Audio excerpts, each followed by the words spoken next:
Oi. Oi. Oi. The boys are back in town. The boys are back in town. Hi, and welcome back to In the Front Row. My name's Jamie Lee, and I'm super excited because The Boys is back on our screens, but also I have my boys back on my panel. I'm missing a few today, but I've got Marley from Real Lovers Podcast here. Hi, Marley. Hey, Jamie Lee. Glad that we could talk about together. We're back! You just blew up our DMs and what we always talk about, but that's fine.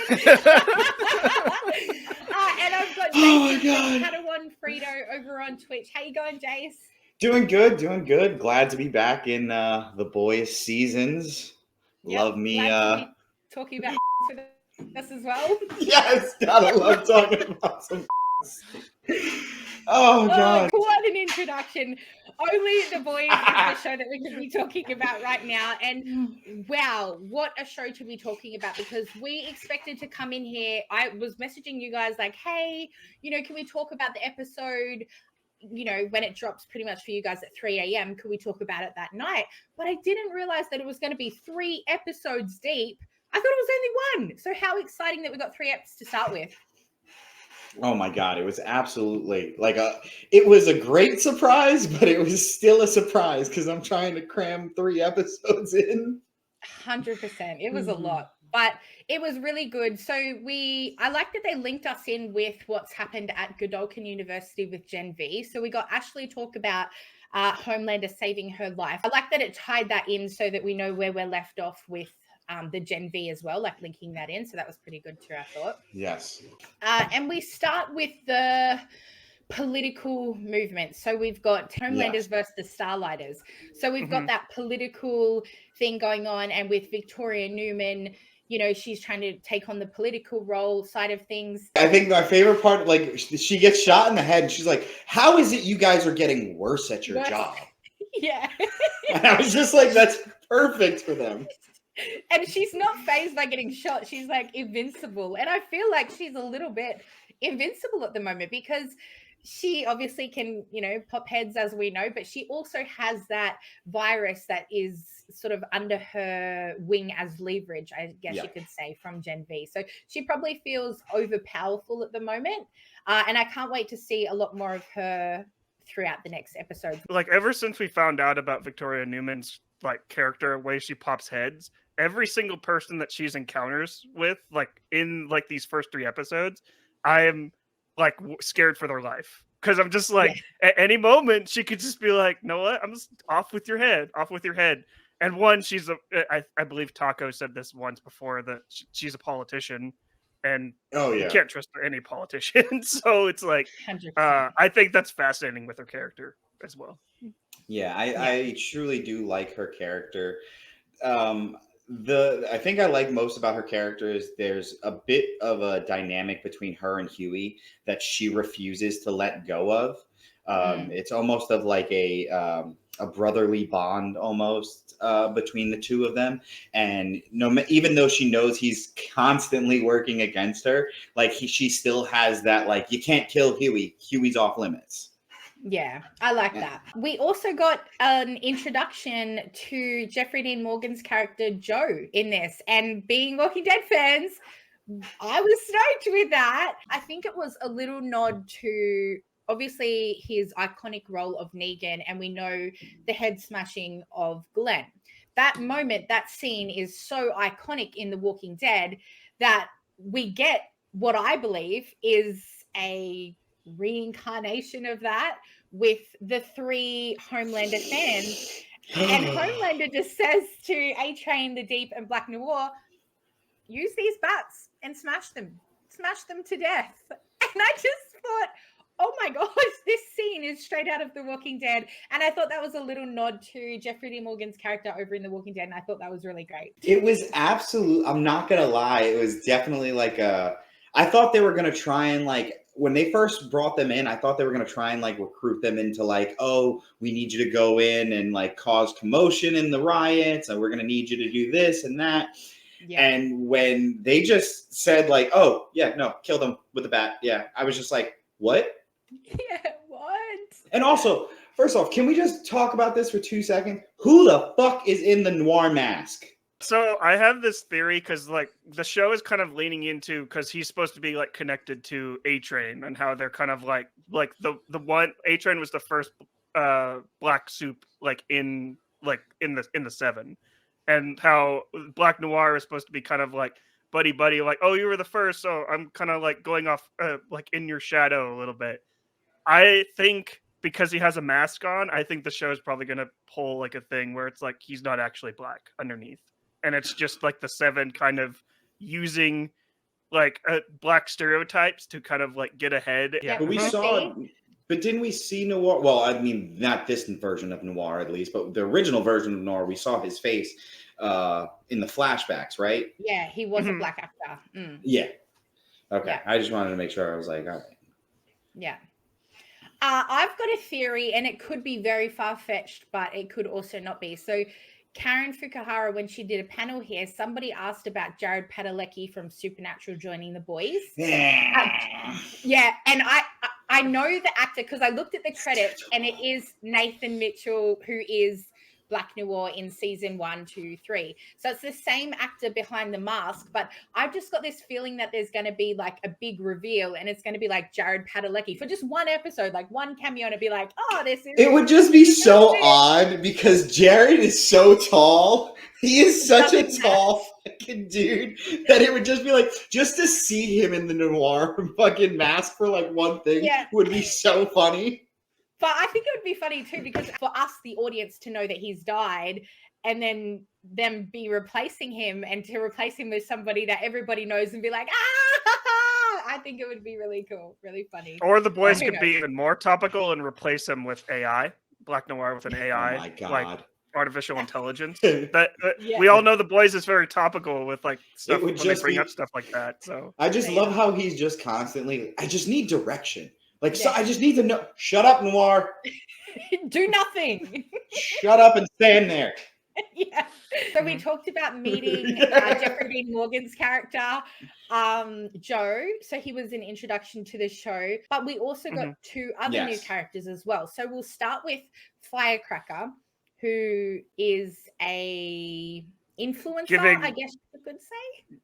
Marjorie Taylor Greene vibes for sure. She is definitely a conspiracy theory exaggerator. Yeah, a nut. I don't know how to politely describe her. And what did you guys think of that scene where we got to meet her and her sort of right-wing ways? What did you think about that? It was terrifying. I mean, it's just a glimpse into some parts of America. It's fucking terrifying. It seemed like she was definitely going on an extreme. And it was just like, you know, the scene where she says, where the other new character, Sage, basically asked her, like, what are you selling? Was purpose. It was what she said was purpose. And I was like, that's pretty much exactly what she is. She's just trying to give these people who are a bit extremist purpose. And that's very dangerous when you're an influencer like that and you're, you know, preaching, you know, crazy rhetoric. It's freaking wild. Yeah. And I think what the show actually does really well, like you can say like these people are dangerous, but what the show does well is that it shows kind of like the repercussions of that. Like when when the one of the extremists that watches like one of Firecracker's show walks into the Starlight Foundation.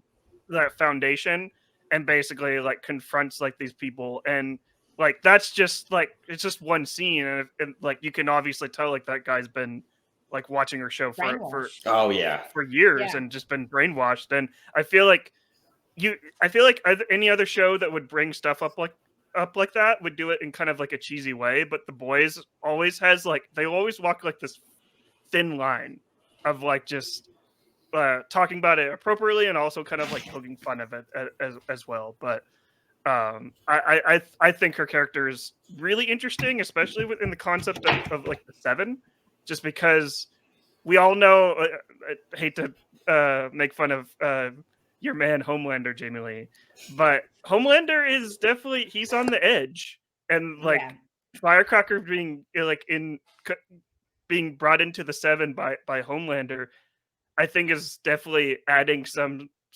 sort of like tension a little bit, and I'm intrigued to see where her character goes within the 7. I still don't understand what her powers are.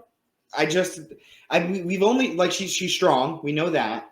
And she had a bit of a sparkler situation on her fingertips. But other than that, does anyone else know what her powers really are? I think she is limited in power, and that's why she went to being like an influence so that she could find purpose for herself, because we got that little reveal at the end as to why she's so hateful towards Starlight, because she's always been the underdog. She's always been the one that couldn't quite be good enough. So I think her having a lack of powers and just purely having a spark, not being a firecracker, a fire starter, I think that's really fitting because it shows that she still isn't enough. That's why she has to be, you know, the face of all this propaganda and this, you know, political sideness, you know, like Team Homelander side.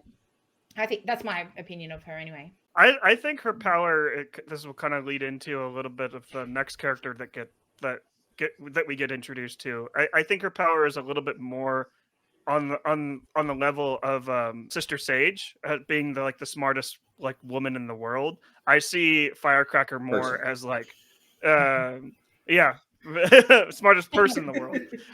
But I see Firecracker more like using her power to like influence, like that's her like her superpower. That's why she became like an influencer. She can like rile people up, and Sister Sage is like she just retains knowledge, which in a way, is that really a superpower? Or you're just like you could just retain knowledge really well. So yeah, I was like, I don't understand. Yeah, Sister Sage is a complex character. I'm still trying to understand her and her motivations because the end of episode 3 completely threw me fucking for it. Sister Sage is honestly there just to kind of ground Homelander, just because Homelander sees himself going off the rails. So he needs someone that can establish rules within the 7, even though he doesn't, like, when she gives advice, he still is just like, no, I'm just gonna kill people anyway. So yeah, it was like their dynamic is something like from the very first meeting of the two of them. You know, she basically, it's like she knew it was either you need my help or you're gonna kill me. So like, which one is it? Like, and she doesn't seem afraid because I think she's smart enough where she knows just about every outcome. So she understands what she's getting herself into by getting into this wolf's den. But I also don't think she fully underestimated Homelander's pettiness, as you will. He just is, he's just such a child with situations. And it just definitely comes through in these episodes. Okay, so the scene where her and the Deep fucking start getting into it. Yes. It pans off onto the table, and there's a rod with blood. Did she give herself a lobotomy, or did Homelander give her a lobotomy? I got a feeling that she did. She gave herself one? This is what I'm thinking, because there's been some theories that she does that to sort of wind down, and it's her way of de-stressing or having to give her brain that rest time, because the joke in it was, you know, about watching Transformers 2, which is so ridiculous and dumb. Why would she do that, you know? And then obviously she gets with the Deep and she's just like slouching around in her pajamas, eating like, you know, greasy food and stuff. So I think that's her way of sort of switching off before she then switches back on, and it has to be this sort of on the go thinking, her brain constantly moving and being one step ahead of everybody. That's her downtime. But it could be Homelander, but I don't think Homelander's smart enough. I just don't think that he's smart enough to be one step ahead of her. I really don't. I don't know. Like, I think like their dynamic is going to be very interesting going forward for sure. And I also just think that Sister Sage is kind of like that writer's crutch, where it's like, how do we get out of this situation? Oh, the character's real smart and can think way ahead of us. So like that's how we get out of a certain situation, because she can predict outcomes. If Homelander had that power to sort of switch her on and off, so to speak, I just don't see what his purpose of her would be. Like, he wanted her there to, as you said, ground him and be that one step ahead of everybody else, like be sort of his eyes in front of things, because he can obviously see everything that's happening around him, but he wants to predict more, he wants to know more, and he wants people that are, you know, on his level, and he doesn't see anyone in the Seven on his level. So the fact that he would, you know, give her that and like turn her to dumb, it would be like, well, what's his purpose? What does he get out of that? Why did he bring her in? Do you know what I mean? True. I just so then why would she lobotomize herself though? To just like forget it, or just like or like give herself like a moment of like not thinking that way, I guess maybe. That's my theory. Her downtime is to just like switch off. Switch And it off. What is her head like? Like, does she like literally regenerate brain? Like, that's the thing, is like, is she like Kimiko where she can just like heal from that? But like, you're making scrambled eggs of your brain. Right.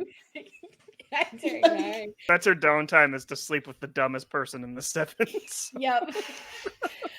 Speaking So, of no the offense to person in the Deep Sevens, fans. No nobody offense is a to deep the Deep fans, but he's a deep not fan, that Ollie. bright. No one is a deep fan. Only Ambrosis the octopus, but other than her, Yeah, oh, no, exactly. good. Which, by the way, mind blown, Ambrosia being voiced by Tilda Swinton. So speaking of the Deep, I really like that the boys ties in things from like previous episodes and stuff like this. Like there was a scene where Homelander said to the Deep, "Get on your knees and suck off A-Train." And firstly, that was like, oh my God, this is so uncomfortable. Please don't. Please don't. I was just like, this isn't. I just like- No. I like that look from the Deep where it was just like, sexuality is a spectrum. Yeah, Where sorry, bro. He's just on his knees, and I'm just like, Dude, the look A-Train has on his face the entire time is just like, what do I do? What Do can I run? Like it's like I would have been out of there so quick. But I thought that was a really good throwback, because obviously when we meet Annie Starlight, and she's recruited into the Seven, the Deep forced her to do that to him. So Yep. it was sort of like a throwback to that, and sort of like a, well, how do you like it moment, you know? So I thought that was really cool how they put that in there. For 100%. I think that it just like that scene was just a great way for, like, you just see how fed up it almost in that scene seems like Homelander's fed up with power.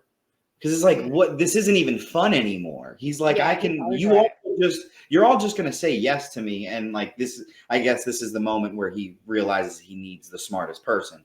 But it's just like he's like, you will all just do whatever I say, and no one's gonna challenge my opinion. But like, it's crazy because like he wants someone to challenge him, but you made it so that no one can challenge you. Like you made it so that everyone is afraid of you for this, and it's just it was a crazy the entire scene, like I said, was just a crazy moment to see him be drunk with power and almost be like, I don't want this anymore. Yeah. We touched a little bit in there on A-Train, and I really like that A-Train's getting some sort of development and isn't just getting left as like the fastest man who can run and things like that. You know, we're seeing a little bit more about his family and how he's a big disappointment to his brother. And I really do think that he could be swayed to join Butcher and be good. We saw him hand over the tapes and do good things. So I think likewise with Homelander, you said he's bored of being so powerful. I think the same with A-Train. He sort of just wants to be good and do the right thing for once in his life without being just tarnished by the Seven and their bad ways, I guess. I think the thing with A-Train is that, no pun intended, I think he's realizing that he's gone a little bit too deep and into the Seven, and like it's Mother's Milk, I believe, that's trying to sway A-Train to join their side. And I feel like he will be easily swayed just because it's like A-Train is he's seen it all, what's gone on inside the Seven, and I feel like he's just like, you know what, I'm done with this. Like they're sucking people off in the Seven now. Like it's not even about saving people anymore. It's like I'm in way too deep. Get me out of here. I feel like that's going to be his development at this point. So yeah, I think. What's it called? I think the scene that really expresses how he is kind of starting to feel is right before he hands over the hard drive to Hughie and Starlight. It was just like he's confronted by his brother who and his nephews basically like tell him like the truth about that story, like tell him like all of that's fake. You haven't saved a single person, like, and I think it's finally like hitting him like I've done nothing with this opportunity I've been given, and like I've just ran this train off the rails, and I'm just literally just doing the worst things possible at this point and getting away with it. He's like, in his head, he's probably like, I've killed more people than I've saved. The moment where you see like he is conflicted in killing that person in the third, or Todd, actually, it was Todd. He was conflicted in killing Todd and he didn't do it. And then Noir, comes out and, bashes him over the brains. But like, you can tell he's just like, this isn't me. What am I doing? And I think it's finally the time where he's just like, yeah, I got to do something about it. And then he saves Hughie's life at the end of the third episode when Homelander's going all crazy. That scene, holy shit. I was absolutely traumatized by that scene to start with, because I just I loved going ice skating in my teens. Like that was a big date thing. When you'd go on dates, you'd go ice skating. But I was terrified of that. Yeah, I would constantly be like this. If I fell on the floor, it was like this. Please don't touch me. Don't run over me. Yeah. So to see people just getting sliced and diced and like fingers, and just like, oh, this is my worst. It was like when the one dude goes over the side and the other just slices the other dude's throat. I was just like, I've imagined that so many times. Yeah, that was in my nightmare. Final Destination come to life. Yeah, exactly. Oh my God. Traumatizing. I also really thought at one point when he was starting to laser the top, I was like, oh, something's going to come down and crush someone. And then all of a sudden just someone gets sliced in half. And I was like, oh, okay. Wasn't expecting that one. I do think it's going to be very interesting if A-Train does join the boys, just because even though he did save Hughie's life, I still think there's going to be a little bit of resentment on Hughie, just a bit, just because A-Train did kill Hughie's like the love of his life. So it's like, even if you did save, it's like there's still going to be like that tension there, which we could develop into something interesting. But I don't know how Hughie, as a Hughie fan myself, I don't know how to feel about that. So I think it would be really exciting to have some stakes at odds. Have somebody like A-Train do the right thing and then die. Like something like that, where Hughie had that, oh man, I don't know, just that, some sort of stakes, because, the seven are not invincible, but we have seen some die like translucent, and that was so exciting to see that scene. There hasn't really been that sort of powerful moment where they lose one of them, and I would like to see that. I mean, the seven won't care, Homelander won't care, but me personally, I would like to see someone like A-Train do the right thing and everybody be like, oh, that's so good, that's so nice, and then just be like, bam, here's what we're going to throw in and surprise you now.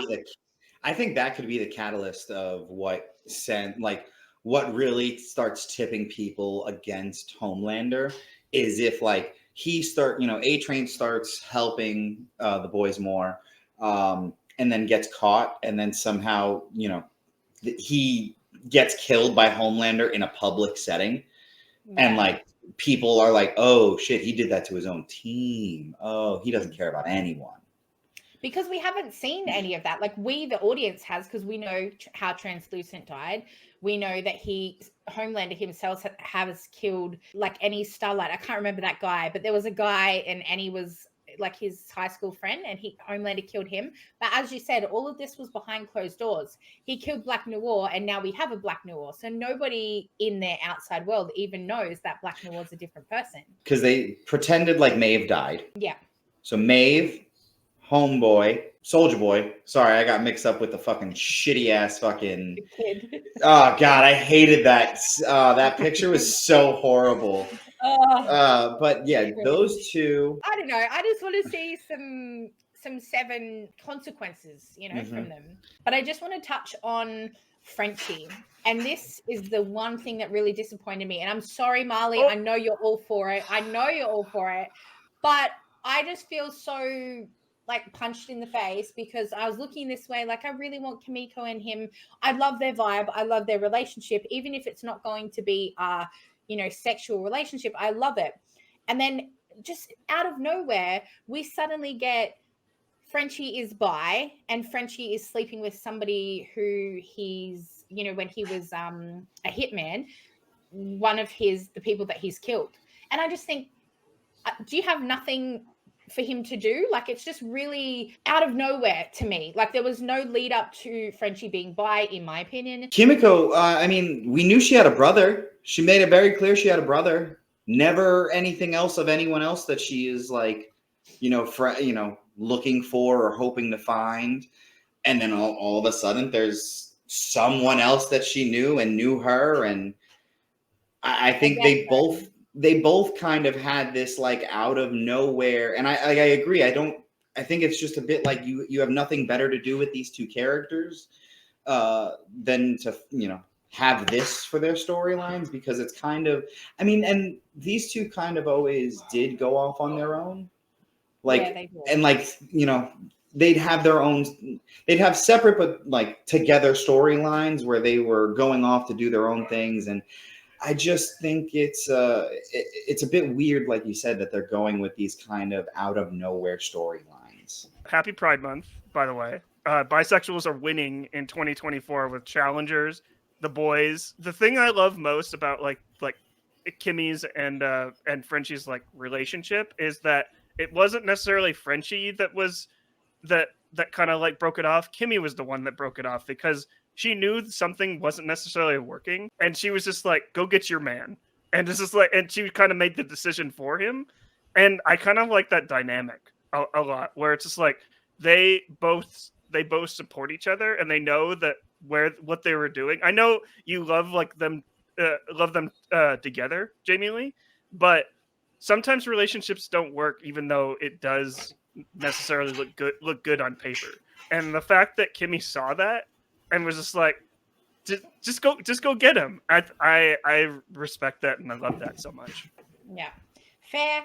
Maybe I'll just have to sit it out a little bit longer, but I just feel like this new character was sort of like just thrown in there to be somebody for Frenchie. And I'm like, I would have liked to have seen some development, but maybe this is the start of development and they're going to have a relationship and I'll fall in love with it. Who knows? But yeah, I just felt like, where are we going with this? Like, I want them to be included in the group of the boys and not go sidetracking off these missions yet again. You know, like when Frenchie did that with all his hitman stuff, and we got a little bit about his past and how he was abused by his dad, like the same with that lady with the smoke who was in his like hallucinations. Yeah, I just feel like I want to see them more included in the boys, not sidetracking them a little bit more. But anyway. And I feel like I heard a lot of people say this like on social media that they didn't think like Frenchie was bi in any way, but we all kind of expected that. We all kind of suspected that. Because I did. I was like, huh? No, I definitely did. He definitely had some sway tendency to him, where he was like, he was there for whoever was there for him. He was just there to have a good time, and if you gave him that good time, then he was going with you. You know what I mean? Like, that's always what I saw Frenchie as. He was a very lucid character who was very in touch with his sexuality. Okay. Yeah. Well, hopefully we get a throuple situation. Hopefully. That would make this season like 5 stars for me. So. Herogasm 2.0 for Marley.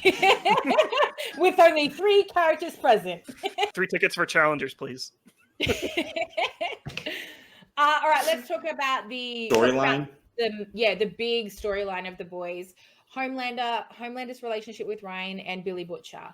There is a really complex thing here going on, and I like it. I really like that Homelander loves Ryan so much, and yet we have Joe, this new character, come in and want to, I think the word that he used was, we either train him to be a weapon or we train ourselves to kill him, you know, because that's the choices. And I think that's so big because it could go either way. Ryan could be a good guy in The Boys, or he could be the villain of Gen V for all we know. I don't see him. I do not see Ryan going full dark. I think he has this. There is this conflicting thing going on within himself. Between the love for his father and Butcher, and like the memory of his mother, basically. My prediction is for what's ultimately going to happen is you're seeing it at the end of the 3rd episode where Homelander's frustration is starting to get the better of him. And I think eventually it's going to get the better of him and he's going to hit Ryan. And I think Ryan's just going to react. And I think and hope we're going to get a moment where these two have a bit of a father-son scrap. And I think we're going to have a moment where Homelander starts to realize, like, oh, I can get my ass beat by this kid. Yeah. Like, I think that there's going to be Yes, I think that there's going to be this real moment where, oh shit, this isn't a lab baby. This is a real soup. Like, this is someone who wasn't test baby. No. Like, and I think it's going to be a moment where Ryan's going to end up having to fight his father. Yeah. And there's so many there's so many possibilities as to how they could go about that, because I think that's the strongest way that they will go. And I think everybody wants to see that Tiff and Homelander have a real competition. Like we saw in season 3, Homelander had Soldier Boy on him, Hughie on him, and Billy Butcher, who all 3 had powers, and Soldier Boy had some pretty deadly powers. All 3 of them were holding Homelander down and he still escaped. So to have someone from his own bloodline fight him would be amazing. I'm so down for it. But there's a million ways that they could go about it, because you could have, Homelander is getting frustrated and he is jealous of Billy Butcher because they do have a relationship. He said, oh, I went and saw Butcher, and Homelander was affected by that. He was angry. So if he killed Butcher, that could infuriate Ryan. Or as you said, he could fight him. I'm just really excited to see where they go with it, because I think it's a really complex relationship, and a lot of it is based on Homelander's backstory, like his abuse and what's behind that red door sort of thing. That's all going to come to life, and I'm excited to see that. What is the possibility of Neuman using Ryan to use the virus that she has on Homelander? Because she knows that like Homelander likes Ryan like a lot, and that could be like a way to inject Homelander with this virus. I think if they inject Homelander, where's the big bad? We've got to get Ryan to be that big bad, otherwise we've got no villain. Like if you take that's the thing. Well, that's Neuman is the bad. Say now, maybe not necessarily have Ryan do it, but if they do drug and kill Homelander that way, I can see that in making Ryan rage and become the villain that he can potentially be. I can see that fueling the fire and making him turn into the Homelander that's within him. My money is on Ryan. My money is on him gaining the conscience. I think we all know he has. Although it was a terrifying moment for him, but him just outright throwing that man into the wall and like killing him, like I think that's gonna this is going to start steamrolling him realizing like how powerful he is and how strong he actually is. We're gonna see a lot of character development from him is what I think. Sure. Like honestly. I need to know if everyone else was as disturbed as the sauna scene as I was. Oh my Lord. I'm sorry. I just needed to know everyone was as disturbed as I was. I was not ready for that. Don't make that face while we were talking about this. Yeah, I shouldn't do not make that face while we're talking about this. See, Sorry, I have not. Firecracker on my screen. I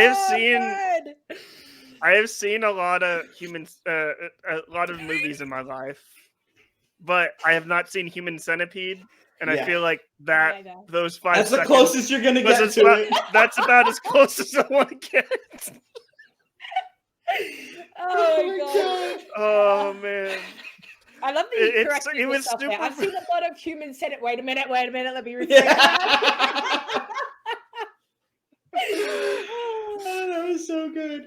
But yeah, no, I think So overall, I think the season is off to a good start. I'm a bit confused, like we said, on the whole Kimiko and Frenchie, what's going on with them and their storylines mainly. I think it's going to be a really like jam-packed season. I think we're going to get a lot of stuff thrown at us this season. How that'll be, who knows? But yeah. That's my take so far. We are back. That's all I have to say. We're back. The boys are back in town. That's The boys are back in town. The boys are back in town. Don't get content AD. No, I'm going to use that as my intro every week now. I'm very excited for The Boys season 4. I think these first 3 episodes have been like everyone said, jam-packed, and very excited to see where Frenchie and Kimmy go, especially with Colin in the mix. And happy Pride Month. So hell yeah. Yeah. Nice. Same with you guys, very jam-packed. I'm loving that we're going to get this development, well, from a lot of people really, because we didn't even touch on Hughie's dad and, you know, that sort of background to do with his mum. He's getting a little bit of backstory. So I'm excited to see a little bit more about Hughie and his life and the relationship between Homelander, Butcher, and Ryan. I just think that's going to be explosive when we get towards the end of this season. And whether or not it'll link in with Gen V, who knows, but I'm excited to see all of it. Since you mentioned Hughie's dad, which is a very interesting like development, but also Simon Pegg, I think he got the best deal in the situation. Oh He just gets to lay in bed, just like and get paid. Lie in bed and get paid. He's like, guys, I'm jumping out of planes with Tom Cruise right now, so I can't be in this season. Or who knows? He could rip a mask off and be Jared Padalecki. I'm still riding on the supernatural train, aren't I? Listen, I'm a huge fan. Got the tattoo to prove it. Nice.